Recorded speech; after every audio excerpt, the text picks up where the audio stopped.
Do you think today to implement the program for the government there are deep structural impediments, or this is a structure against agency struggle?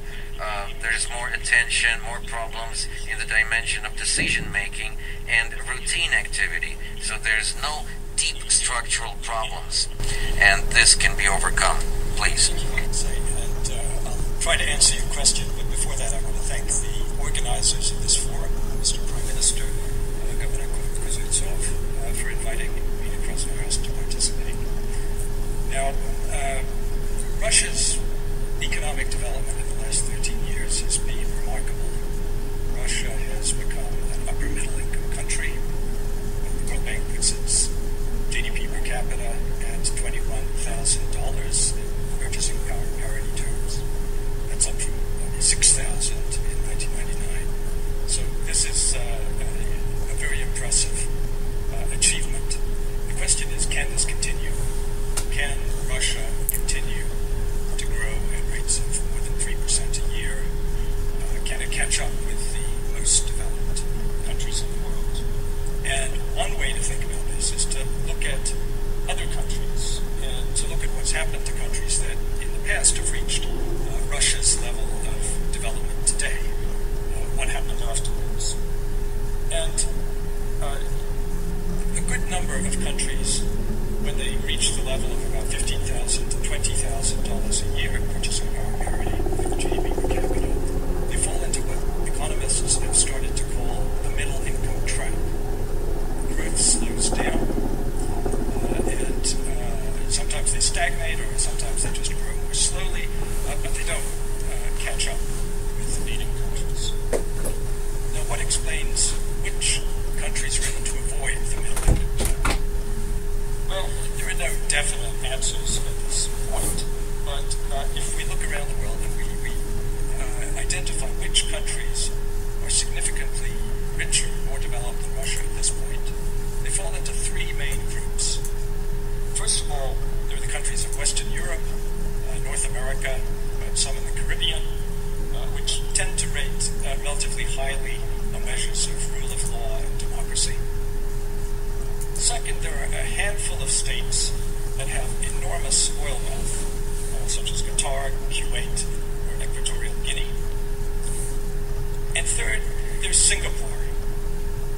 And until recently, one could put in that category Hong Kong, until it was absorbed by China.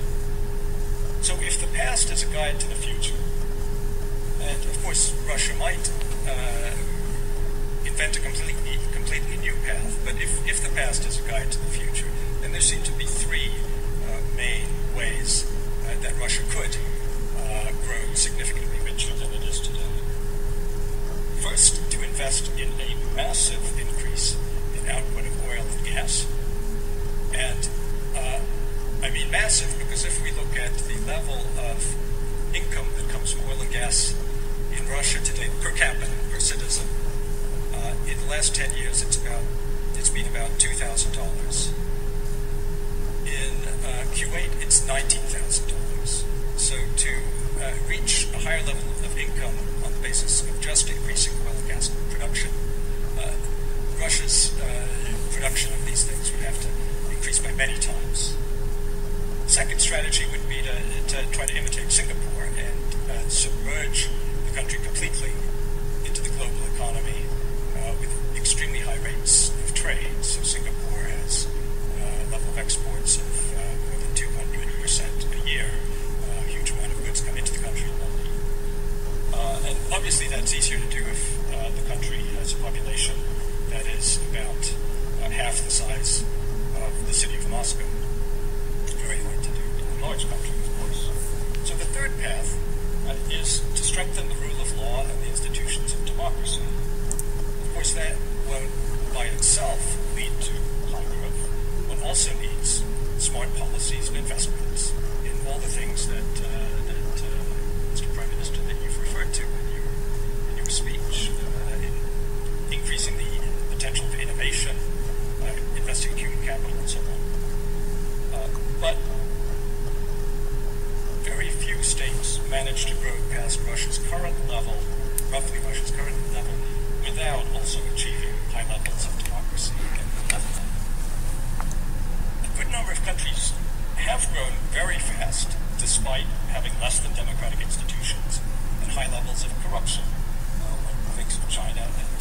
course, is not new.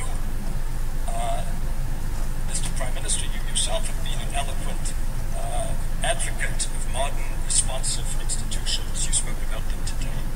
Also, things such as a professional, independent court system. But sadly, the legal nihilism, the pravovое nihilizm that you talked about 5 years ago in Krasnoyarsk hasn't completely disappeared. And I definitely agree with what you said, that there has never been a time when it was more urgent to confront the weakness of institutions. And I was very encouraged to hear how determined you seem to be to do that.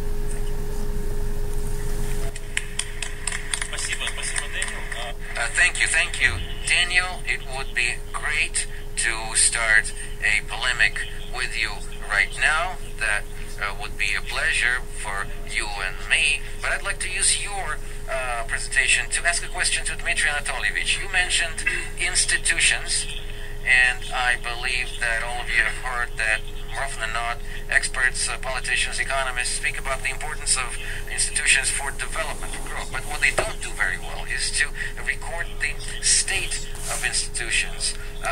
Good institutions, bad institutions, or bad today, good tomorrow, or compare it differently, changing the correlations. And my question to Dmitri Anatolievich is what we want to understand is the process of change of institutions, how the status quo changes, how they move from one condition to another, the things to be implemented that we're talking about, because we need this process. And in your view, the practice, what drivers of the process need to be launched for it to generate the result of a new status quo, new institutions to reflect the quality, the condition that we're talking about? Well, if we speak about our understanding of things in economy and condition of our institutions, of course there is a threat that behind the trees we won't see the forest. So we change something, change again, and nothing changed. It's kind of a tale, a story that the small business is suffering, it's dying, or it is just smashed, but it still lives, it develops.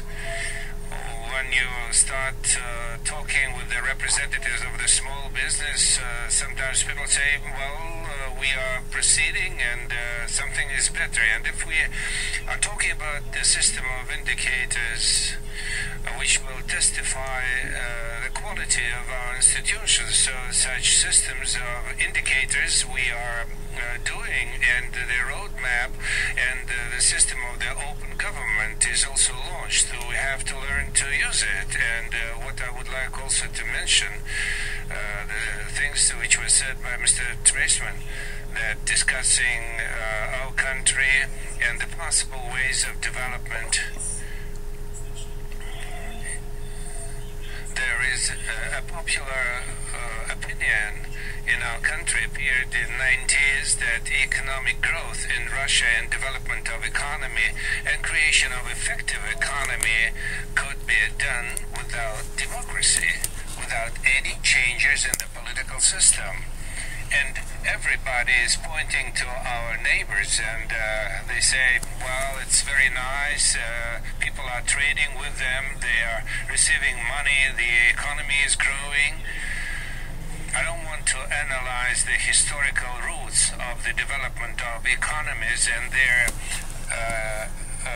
development with the political system in other countries. I'm not an expert in that. Let other people do that, but I'm convinced, as a man who is living in Russia and as a man who is in charge of certain processes of development in our countries, the economic prosperity without democracy is impossible. And that's our place under the sun. And that's why all our conversation that something should be on the front line, as some political forces are telling, I believe it's not right. We have to perfect the economic system, but at the same time we have to develop our political system, otherwise we won't be able to reach those indicators you were talking about.